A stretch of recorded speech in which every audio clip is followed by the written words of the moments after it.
بسم اللہ الرحمن الرحیم۔ امارت شریعہ بہار و اڑیسہ و جھارکھنڈ کے حالیہ انتخاب میں امیر شریعت ضامن کی حیثیت سے اراکین شورا کی اکثریت کے ووٹ سے مولانا احمد ولی فیصل رحمانی مدظلہ کے نام کا انتخاب میرے نزدیک شرعاً درست ہے۔ میں مولانا احمد ولی فیصل کو مبارکبادی دیتا ہوں کہ اللہ تعالیٰ نے اراکین کی اکثریت سے ان کو امارت شریعہ کا امیر منتخب کرا دیا۔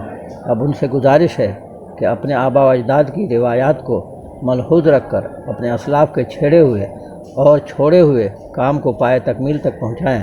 مجھے خوشی ہے کہ ان کے امیر منتخب ہو جانے کے بعد ان کے مقابل امیدوار مولانا انیس الرحمن قاسمی حفظہ اللہ نے بھی ان کو مبارکبادی دی ہے، لیکن ادھر میرے بعض شاگردوں اور رفیقوں کو ان کے انتخاب پر تکلیف ہے اور انہوں نے یوم انتخاب کو یوم سیاہ کے نام سے یاد کیا ہے اور اس موقع پر میرا نام بھی استعمال کیا ہے اور اپنی تائید میں میرے ایک فتویٰ کا حوالہ دیا ہے۔ ان کو چاہیے کہ عالم کی حقیقت کو جاننے کے لیے موسیٰ اور خضر کے واقعہ کو بغور پڑھیں جو قرآن کریم اور کتب صحاح میں مذکور ہے۔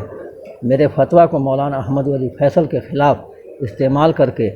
جھوٹی شہرت حاصل کرنے سے پرہیز کریں اور حدیث میں ریاکار عالم کے لیے جو وعید وارد ہے